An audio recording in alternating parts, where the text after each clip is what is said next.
Hi, everyone. Welcome to the Cybersecurity Advisory Team for State Solar meeting, or the CATS project meeting, as we like to refer to it. My name is Kirsten Verkles. I'm the Managing Director for Energy Security and Electricity at NASEO, and I'm joined here by my colleague Campbell Delahoyd and my NERUG colleagues Lynn Constantini and Ashton Rafferty, and we're really excited to kick off 2022 with a new CATS advisory group meeting, and thank you all for joining. Happy New Year if I haven't talked to you yet. Before we have our CATS meeting, we're really excited to have a presentation from NREL. So Campbell, if you'd like to advance the slide, we'll go quickly over the agenda for today. And then I will turn it over to Ashton to introduce the NREL team. So as I said, we'll do a welcome. I'm doing the welcome right now. We'll have introductions of speakers. We'll have the NREL presentation and Q&A for about 45 minutes. And then so that's sort of the open portion of the meeting, which is a little bit more like a webinar, but please feel free to put any questions in the chat or during the Q&A session, raise your hand. And then we sort of have the closed part of this meeting for about half an hour, where the NASEO and NERUG team will give you a review of the content and the timeline for the toolkit development that we're embarking on in 2022, and where we're kind of seeing the engagement of the advisory group. But first, I will turn it over to Ashton to introduce the NREL team. Thanks, Kirsten, and good afternoon, everyone. We're happy to provide you all with an opportunity to hear from a couple special guest speakers from NREL and UL. Danish from NREL and Michael Slowinske, hope I'm pronouncing that right, Michael, are going to present on an overview of a new project. Yes, that's right. In coordination with the U.S. Department of Energy Solar Energy Technologies Office to establish a cybersecurity certification program for distributed energy resources. The purpose of their presentation today is to educate the CATS advisory group on their efforts and identify how their new project may intersect with CATS or other ongoing projects. Well, a little bit about our presenters. Danish is serving as a senior researcher for energy systems, cybersecurity, and resilience at NREL. He works with key stakeholders of energy systems industry to research, identify, and establish cybersecurity requirements at the device and system level. Michael is the Director of Principal Engineering for UL's Energy and Industrial Automation Division. In this role, he works to identify safety risks and emerging technologies and drives standards development activities that support safety science. Mike is an environmental engineer and is a licensed professional engineer. And for your Michael, it's Don. Can you do me a favor and just go back across? And ask you to mute if you're not talking there. Thank you. And for everyone's information, we do plan on recording the presentation portion of today's meeting, but we'll stop the recording before we go into regular CATS business. And with that, I will pass the torch over to you, Danish. Thank you. Thank you, Ashton. So I think, and by the way, hello, everyone, and thanks for joining today's presentation. This is Danish from NREL. Before we start, I would like to show a small video clip from DEF CON 2016. In this video, which I think Mariah is just pulling up, but before she press the play button, just a quick overview that what this video is about. So in this video, Fred Monet explained how he was able to break into the little device controller that comes with a residential solar array. We will share the link of the complete video or YouTube video in the chat after the meeting, or once while I'm talking, Mariah can share that link. But for now, I would like to start this presentation with showing just a 40-second clip that will kick off the things. And yeah, so Mariah, if you can play the button. Is your mom or your brother or your family expected to have 2 networks at home and to be able to manage those? No. There is no way that even us handle it. There is no way that customers of IoTs can be expected to actually protect themselves from those devices. That is a very sad state, and I hope that message comes out of DEF CON as much as possible, because it is time that we have a UL rating of devices that also takes into account your privacy, Because we all have that expectation. You don't buy a car without seat belts. Yes. Thank you, Mariah. I hope the audio was clear and you all were able to hear. Sorry for the very poor quality of the video. I have to shrink it to compress it to a very small size. But what Fred said that you don't buy a car without seatbelts. That was Fred Monet strongly suggesting having a national certification. He specifically took a name of UL, but having a national certification, or if I quote him exactly, a UL rating, after he demonstrated how easy it was to break into that little device that comes with a residential solar. And how he actually showed, like the way how he showed like how he could break into the device, it was part of a complete video that you can check offline. Yeah, and with that, I would request Mariah to share the slide deck so we could get the presentation going. Cool. Thanks, Mariah. So for the next 35 minutes or 30 or 35 minutes, Mike and I will be sharing information related to the cybersecurity certification standard for distributed energy and inverter-based resources. And then we will keep the last 10 to 15 minutes for Q&A.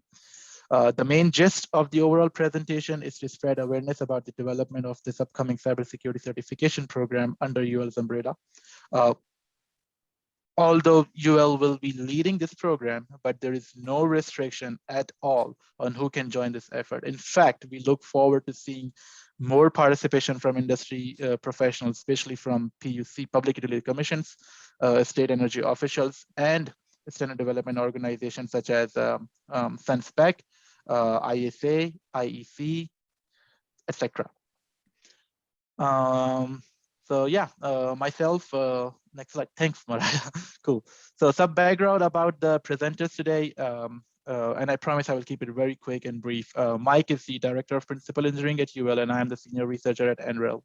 The first few bullets on this slide are just the background of UL and NREL. However, the key information that I really wanted to communicate on this slide is that as an independent, trusted third party, UL is committed to lead the cybersecurity certification program, and being a DOE national lab, NREL is also committed to support this effort by providing the right expertise on integrated energy systems, interoperability, security, and through laboratory researchers, evaluation, and testing platforms. Next slide. Okay, so Mike and I will be talking about new cybersecurity challenges, the benefits of establishing a cybersecurity certification standard, past efforts related to standards development, UL's expertise in the domain of safety and security, and last, the most important one, we will provide a high-level roadmap on the timeline and process for establishing the certification standard. Next slide. Okay, so let's start. Since the presentation is about DER and IBR device level cybersecurity certification, I thought it would be good to start with main challenges that manufacturers and system integrators currently face. Based on my research and verbal discussions with multiple manufacturers and vendors, I was able to summarize them on this slide. Full disclosure, this is not an exhaustive list, but I believe they are few of the important ones. So starting with component manufacturers on the left-hand side, determining the right level of security for the products, one of the main challenge. And for very obvious reasons, as there is no one-stop shop in the cybersecurity world from where they could take the help in determining that right level of security. And in addition to that, there are multiple other challenges like embedding security into that development process, differentiating products based on security. And the last one is to demonstrate validation of security to common customers. Similarly, on the system integrator side, it's more or less similar, but a little bit different in the terms of a couple of additional challenges. So system integrators, ensuring the purchase of secure system and products, again, connected to having some national or unified cybersecurity approach. Because there is no, so it makes it difficult for the users and buyers to determine the which DER device has what level of security, and if that has already been tested and validated by a third party. In order to understand this, let's, sometimes I give an example, like if I have to buy a phone charger, mobile phone charger or an extension plug.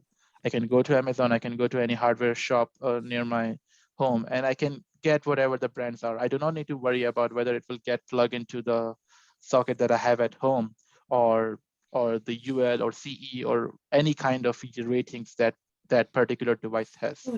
Similarly, when I have to buy a solar array or solar device for my rooftop solar, it's difficult to make a decision based on the security interoperability. There is so many out there, and all of them are doing a tremendous and good work trying to increase the level of security. But as a user, it's sometimes we need to see, okay, what are the metrics that you have tested your device against on?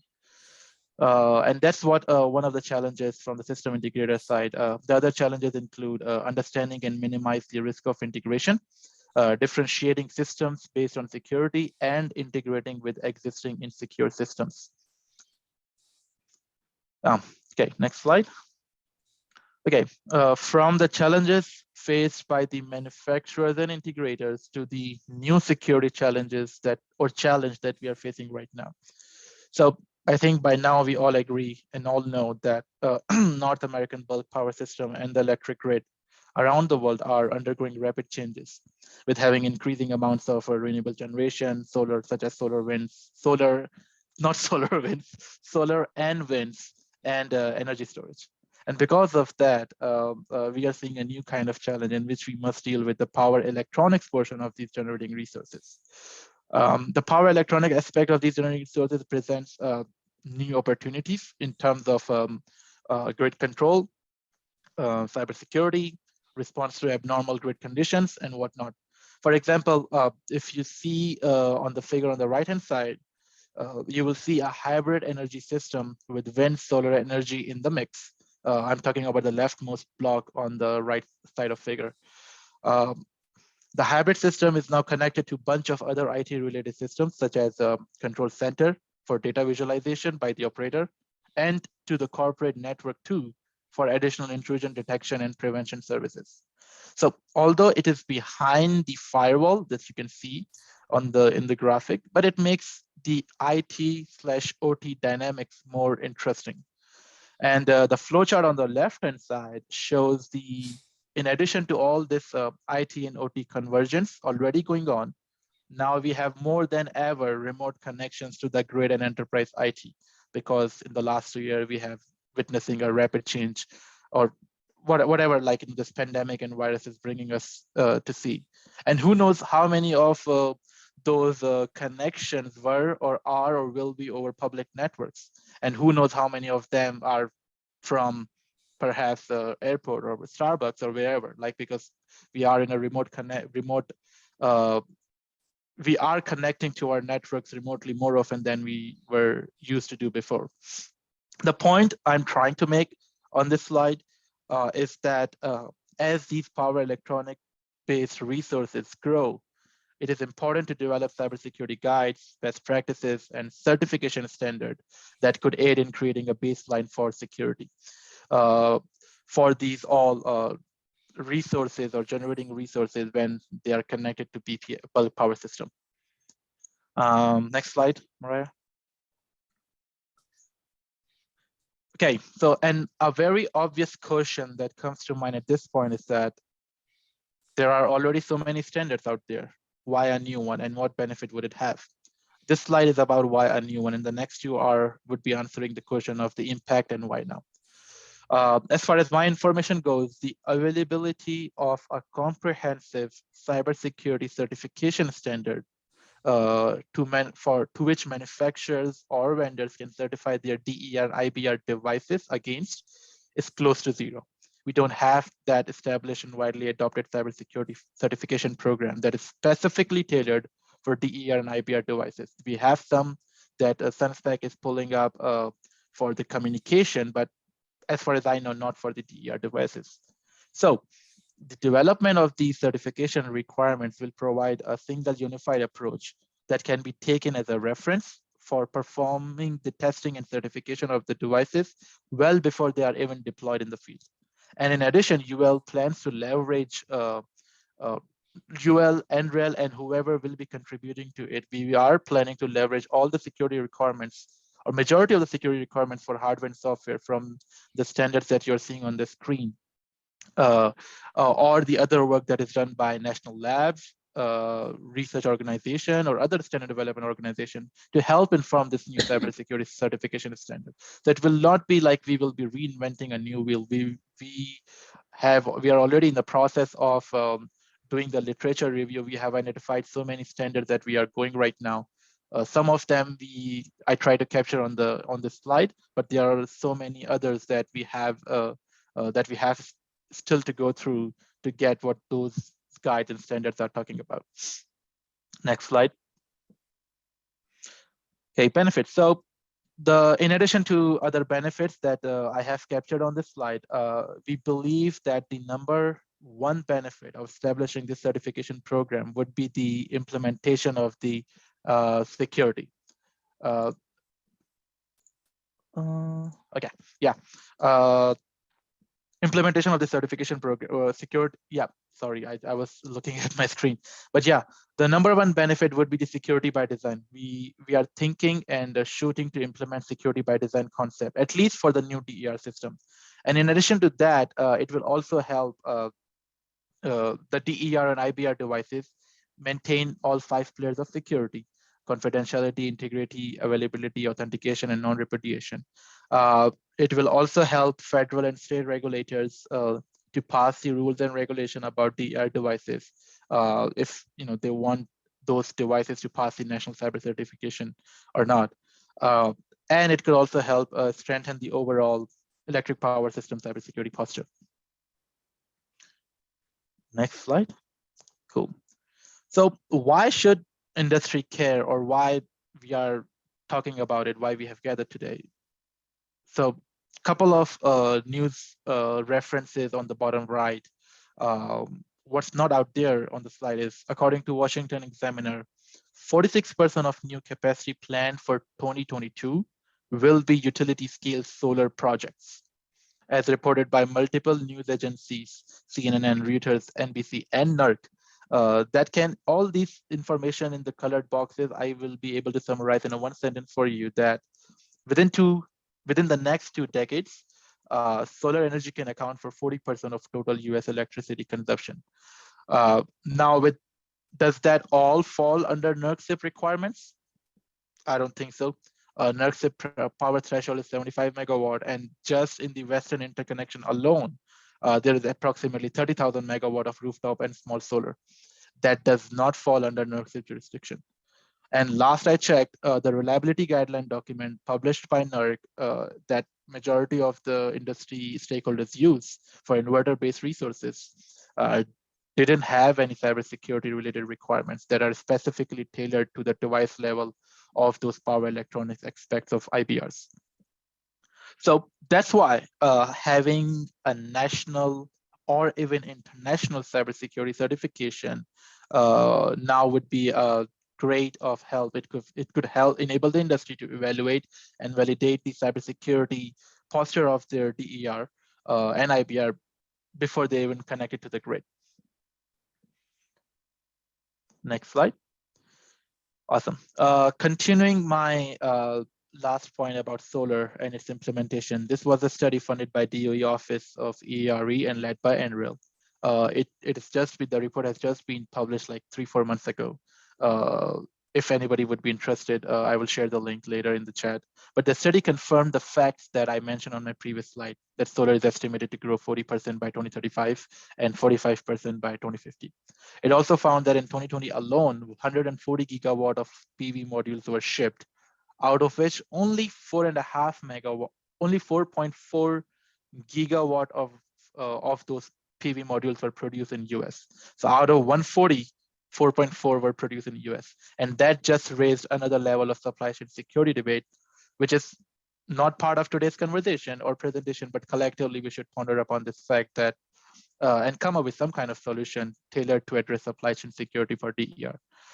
The study also found that it is not just solar that will capture the market. The next 2 biggest contributors in driving the USA decarbonization goals would be wind energy storage as shown their scaling factor on the right figure on the top right. Next slide. Okay, testing and commissioning. So NREL, Sandia, and other labs, we have been working in developing IEEE 1547.3 cybersecurity guide.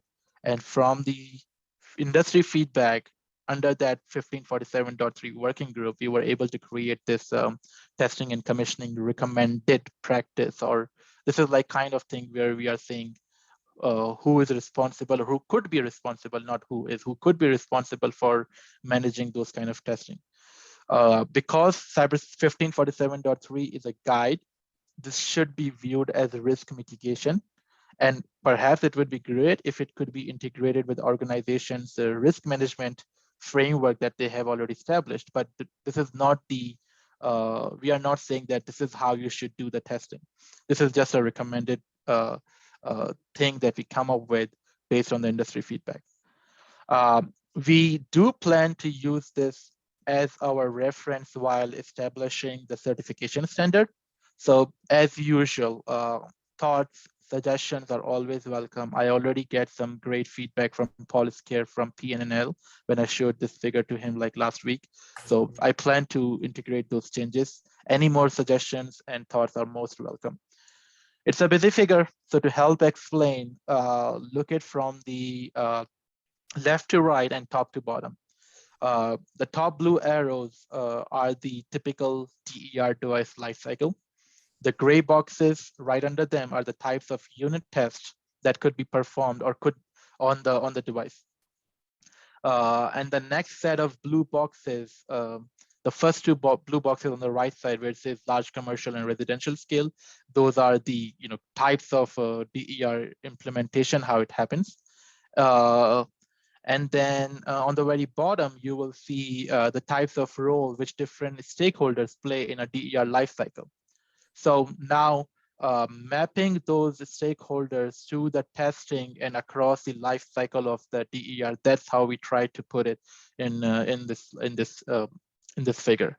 If I just take one more minute, so for example, for the equipment certification testing and design test, you will see a loop between the DER testing entity and DER vendor. They kind of like, have to present the design and prototypes and verify those testable requirements and then do that again. So similarly, on the implementation side, on the residential and large commercial, there are multiple stakeholders involved. So we tried to list them as we heard the feedback from the industry, especially the manufacturers that were part of 1547.3 working group. And we hope that this is, at least it should be 80% correct, if not 100% correct. There are always chances to improve it. Okay, next slide. So this one and the next two slides are the recap of other standard related work. So I will go over them very quickly as I'm watching the time too. I don't have much to share on those except the fact that those are already published. It's already out there, and people that have joined today's presentation can go and look for them. If you don't find it, again, you can reach out to me and I will share those PDF with you. The first one is the report that NREL published, I think 2 years ago, along with the NEMA. These provide test cases that can be used to check and verify and validate cybersecurity posture. The second one is the report published by EPRI for the security architecture of the distributed energy resources integration network. The next two are the Sandia documents. In the first one, they have included the data and transit requirements for the protocols that IEEE 1547-2018 version recommends. And the next one is the recommendation for trust and encryption for DER interoperability standards. Jay Johnson from Sandia was involved in both these publications, and he has also been actively working in the 1547.3 working group too. So I wanted to, he's doing a phenomenal work, so I wanted to take his name. And then the last one is, I just took a screenshot of 1547.3 project authorization request that we call PAR. This 1547.3 cybersecurity guide is right now in the balloting process. The invitation to ballot has been closed, unfortunately, but we did get 166 members signed up who will be voting on whether the .3 guide should be published or not, with their comments or yes, nay, and whatever. And luckily, we were able to see the a mix of everyone in those 166 members. We have utilities, aggregators, and I think there were approximately 12 to 15 different categories that those the people who signed up can be divided into. Next slide. The first one, again, a new report that NREL published along with UL. So Ken Boyes from Underwriters Laboratory supported this effort from UL. We will be using a lot of stuff from this report into the certification standard. The next three are SunSpec work. Perhaps some of you are already familiar with SunSpec is also doing a phenomenal work. They have established a 2030.5 CSIP certification, and manufacturers or vendors can test or certify their products against 2030.5 requirements and ensure their compliance to California Rule 21. The second last thing is the SunSpecs and the DER Cybersecurity Working Group. So some of the screenshots that you have seen on the previous slide have been generated from this one. I led the first subgroup under it. Jay is leading the access control right now, and perhaps he might have updated information on what the current status of these 6 subgroups are. But last I checked, up till access control subgroup, everything was done. If you are looking to participate in any rest of the working group subgroups, which is patching requirements on aggregator utility auditing procedure, please reach out to Jay Johnson at India National Lab. The last one is the education program that SunSpec established for the industry professionals. Okay, next slide. Okay, the main reason of using this slide was it's very interesting to me at least, is because it captures 6 principles published by Department of Homeland Security in 2016 for IoT, but I think they can equally be applied to DER and IBR. The main thing that the point I'm trying to make over here, look at the first one, incorporate security at the design level, which is like implementing security by design and practice cyber hygiene. So these are the 2 concepts that the certification standard would be working on, and to help ensure that whoever certify their products have at least, have a security by design principle implement. And then there are a bunch of other recommendations for what could be done. One thing that I really want to highlight based on my personal experience at a utility, do not connect the printers or other similar device to the operations network. The business network has to be separate from the OT network. You don't connect your business related items to the OT network. That's just not something that you should do. So yeah, again, not an exhaustive list, but something to ponder upon.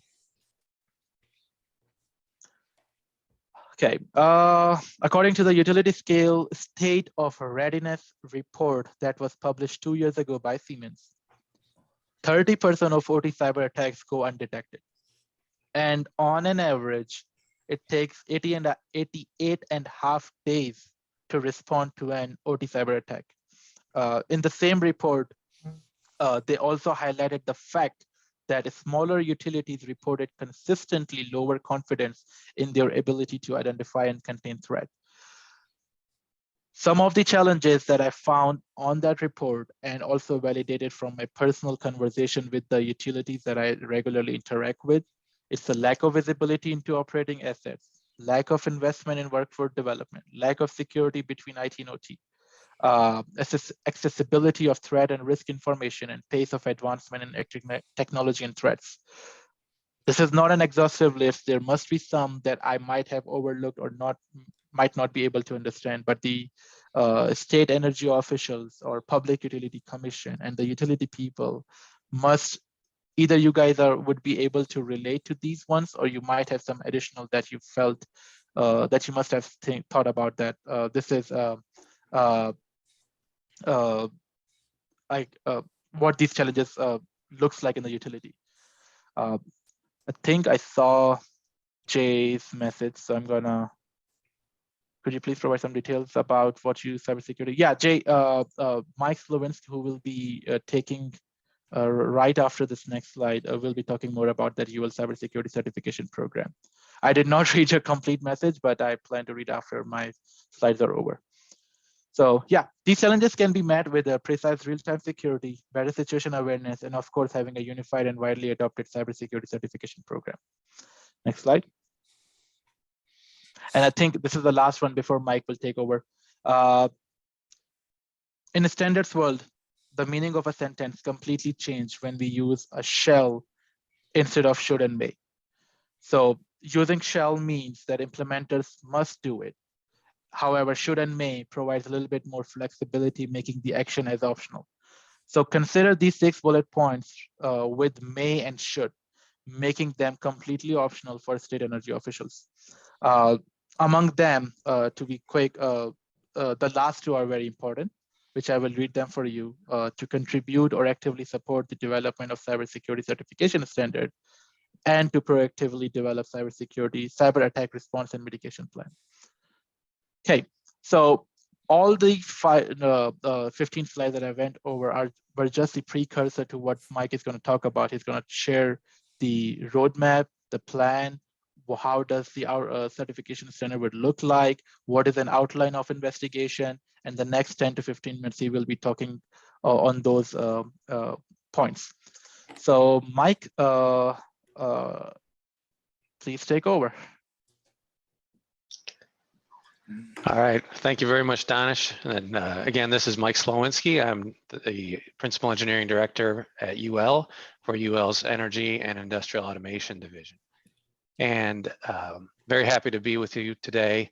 I know we have not too much time left, so I want to make sure that I talk about the next steps, as Danish said. But this slide reminds me of Lee Iacocca. And I'll tell you why that is.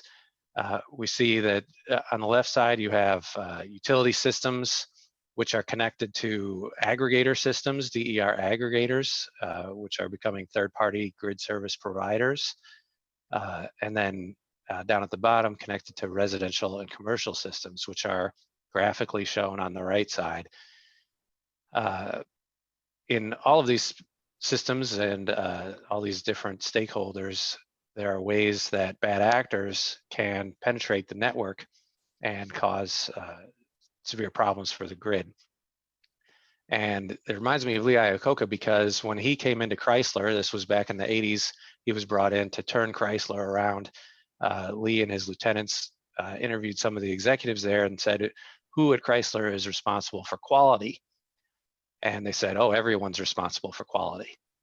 And they said, well, okay, but who is held accountable when something goes wrong with quality? And then they said, nobody. And that's kind of the situation we're in right now with cybersecurity, is everybody is responsible for cybersecurity, but nobody is actually accountable. And because of that, we are making slow progress in protecting systems and making sure that those bad actors cannot penetrate our systems. Next slide, please. So there's a Cybersecurity Information Sharing Act of 2015.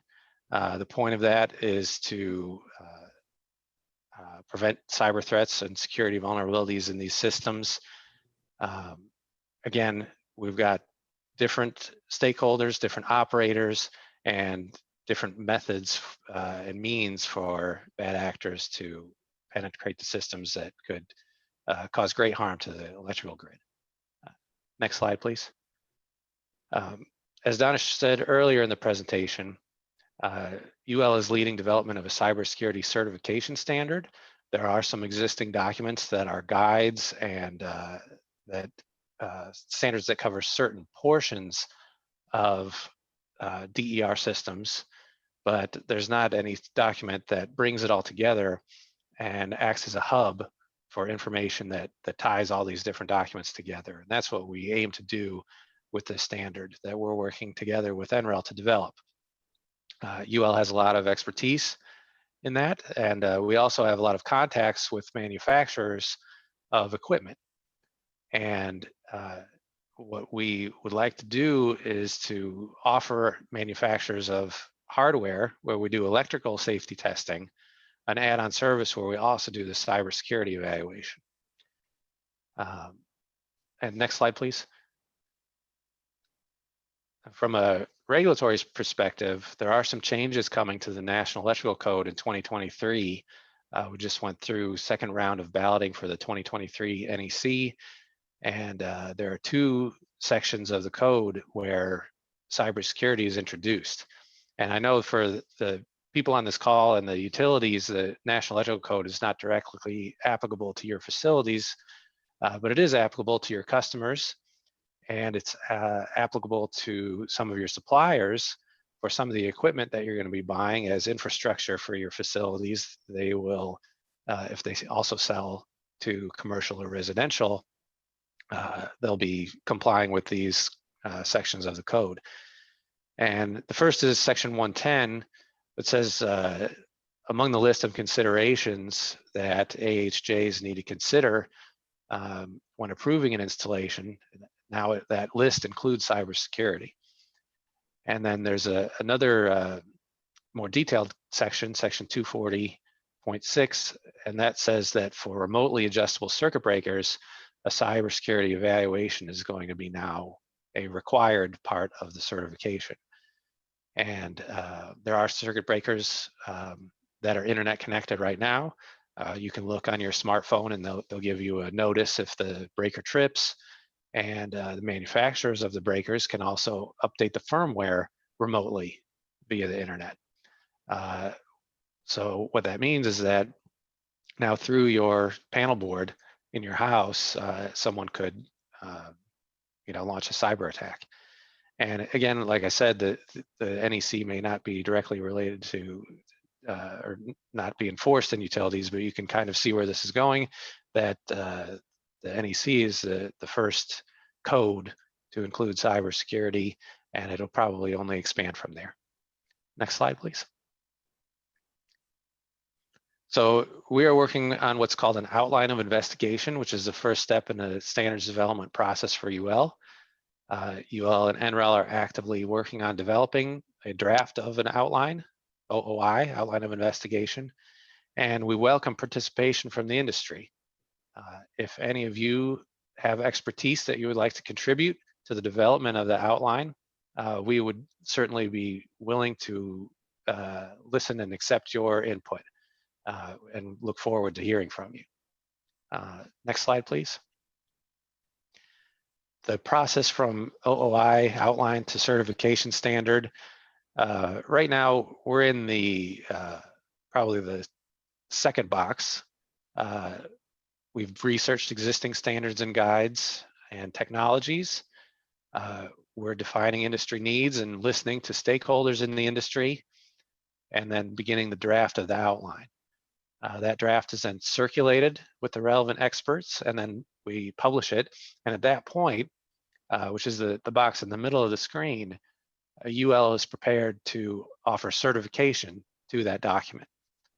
We have many outlines of investigation that we offer certification to.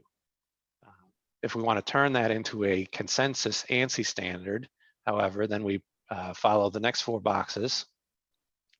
Contact ANSI and assemble what's called a Standards Technical Panel, or STP, again made up of industry stakeholders, who then continue to refine and edit the document and then vote on whether that should be turned into an ANSI standard.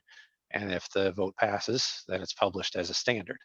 But we don't need to go through that ANSI process to begin certifying. We can do that as soon as the draft is published, which would be what we're hoping is within the next year.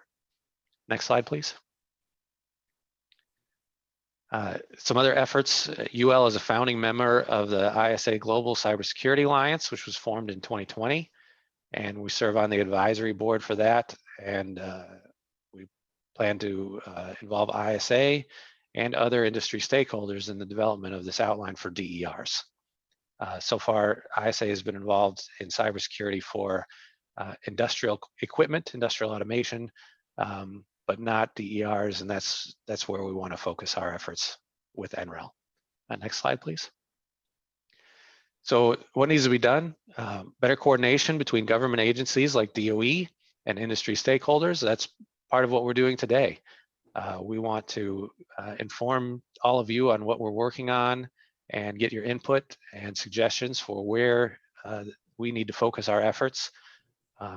We want to do more public awareness, education, and training, continue to identify risks, and add incentive-based programs to incorporate DER security, and then develop a certification document and begin issuing certification to products and systems and protocols.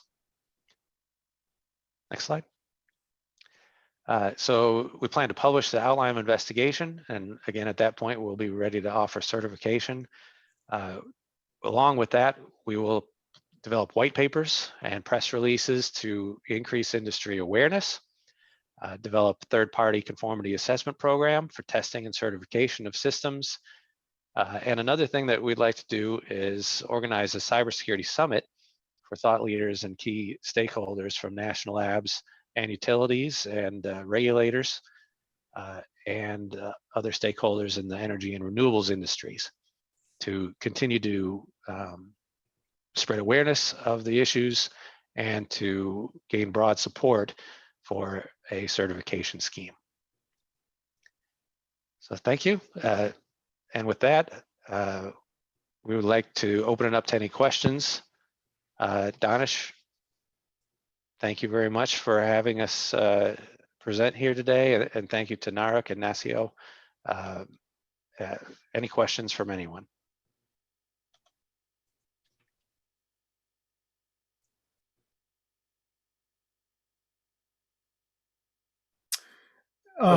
Hearing none. Okay. Hey, David, go ahead. Thanks. I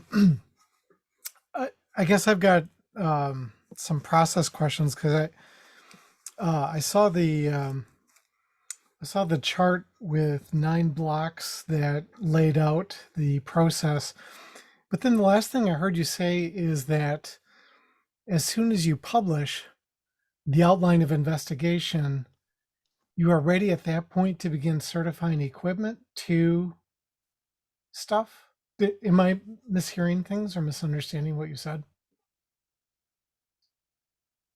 No, that's correct. There's it's basically there's 2 checkpoints in that standards development process.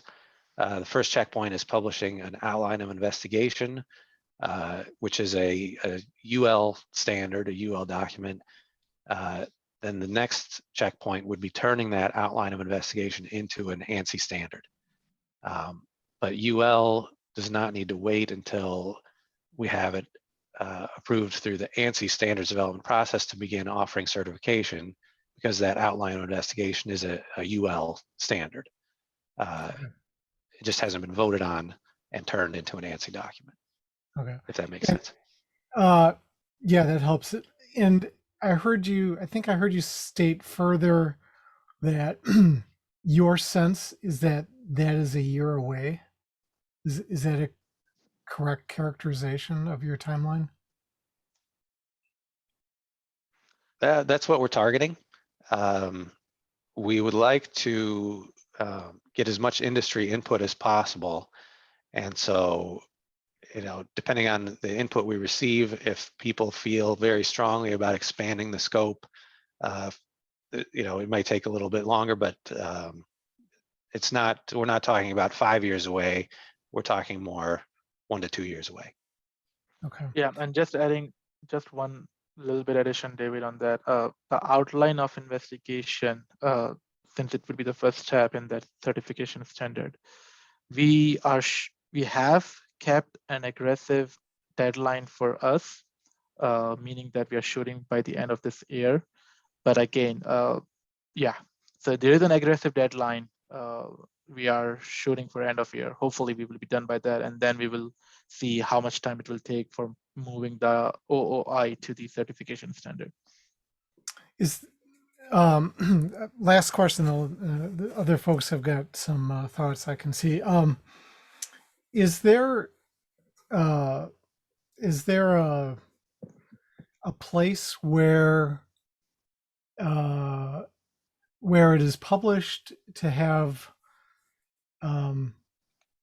venues or opportunities for engagement between the developers and the industry and manufacturers and utilities and vendors and stakeholders? I mean, is that like documented and known somewhere? The times and places and venues that people who are interested in this can get involved? That's a very interesting question. I can take that on. I'm glad actually you asked it, but as far as I know, there is no checklist or Excel file that talks about these are the organizations that are doing or working in this XYZ space. However, I felt the same thing. Like there's so many things going around that I personally cannot keep a tab on everything. So having this certification standard led by a company that's already nationally accredited, perhaps it will give much more drive to the industry partners to join that working group or provide feedback to the UL certification standard. And then UL and NREL will make sure that we are taking the input from all the other standards that we come across. So rather than being a part of 10 different efforts, we might consider being a part of UL and some IEEE efforts too. And we can try to streamline that involvement of the key time of the industry personnel. Thank you. Yeah, Danish, I just wanted to bring your attention. You've got a lot of questions in the chat. Yep, I was about to say there's a ton of questions in the chat. So let me go ahead with the first with the J. First question that asked by Jay. Am I missing anyone? No. So we are at 12:47. Campbell and Ashton, I believe we would like to steal 5 more minutes from your time. Is that okay?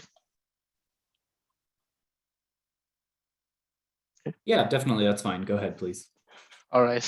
Sorry, wanted to check the timeline. So Jay, your question was about what could be, what additional details about cybersecurity certification and what devices would be a part of it. So we are still in the very early in the process, Jay. We have just started drafting the in-scope and out-of-scope elements of the standard. But the idea is to have at least major DER devices or equipment like inverters, PV or battery, microgrid controllers, if it's a separate hardware, either in the hardware or software fashion. As Mike mentioned, if we could get enough expertise from the industry to help us develop those requirements. So the umbrella that we have drafted is PV, wind, and energy storage. We are not including anything else, or do not plan to include anything else that is still considered under DER, but we have restricted the scope to these three. And now we are identifying the main elements or field deployable assets that that goes into the field that can be certified, either hardware or software. Especially, I think the next part of your question was IEEE 1547.3. Yes, the necessary recommendations within the IEEE 1547.3 clause 5 and clause 6. Definitely, you know, that's the first reference document that we had on our radar. We are already working to drafting a subset, not a superset, a subset of those requirements and put it into the certification standard draft and make it ready for the industry to review. Especially the role-based access control, I do plan to leverage your document of access control that we can use for this certification standard. Does the scope of the certification address field deployed assets only? And Danish, what I'm really asking there is this is not addressing the back-end data center, cloud operations, manufacturing facilities, as much as it is how does the asset look once it's been put in the field? Yes, yes. So you're right. Most likely the assets that are deployed in the field, not anything on the back-end side. Okay. The next is Tom Tensley. How does this effort compare? Oh, interesting. Okay, thanks. Tom, Yeah. Ken Boyes. Yeah, so there are other UL there are UL cybersecurity standards that do exist for healthcare and for building security, like alarm systems. Nothing for DERs or for energy. So this is going to be something completely new related just to DERs and the scope that Danish just said, wind PV and energy storage. Thanks, Mike. The last one that I'm seeing, how will it address products that are already deployed or installed? Is there a separate certification process? Honestly, I didn't thought about it. I don't know how we can deal with the elements that are already part of the field. I don't expect utilities to just disrupt their existing network. Their business model is revenue-based model. They cannot disrupt the entire system, thinking about, oh, we have to do the certification first. So at least we can make it for the new DER devices. But if any entity is interested in there are always bump in the wire solutions that we could install or implement in the existing infrastructure to make it a little bit more have a good posture of security. So the standard certification that we are planning to do is for the new devices. Down the road, we might definitely need to think about what we could do for the ones that are already existing in the field. Mike, do you have anything else to say on this one? Yeah, I think that's right. Usually a standard doesn't apply backward to things that are already installed. If it were possible to evaluate a network without having to take down the network, maybe, we'll just have to see. But our intent is that it would apply only to new installations and new equipment. Cool. Okay. So we are 7 minutes above the time that was allotted to us. Sorry for going a little bit up. Campbell, Ashton, thank you very much for the opportunity. People on the folks, thank you very much for joining the call. You guys will have our email somewhere, or if not, ask Campbell or Ashton any questions, interest for joining the group. We have not set up a formal working group, but we do want to do it very quickly. So based on the request and interest we receive from the industry, Mike and I will work together to formulate that working or small subgroup for the certification standard. And with that, that's it. Thank you very much. Thank you so much, yes, Mike. Thank you very much. Danish, that was great. We really appreciate you coming on and talking about this for the CATS advisory group. And for everybody, we will distribute the slide deck with the contact information and a recording after this call. And so you'll have the information in case you'd like to be in touch. And we hopefully also can continue to monitor your progress and engage with the NREL team going forward. So we'll stop the recording now. And anybody who's not part of the CATS advisory group,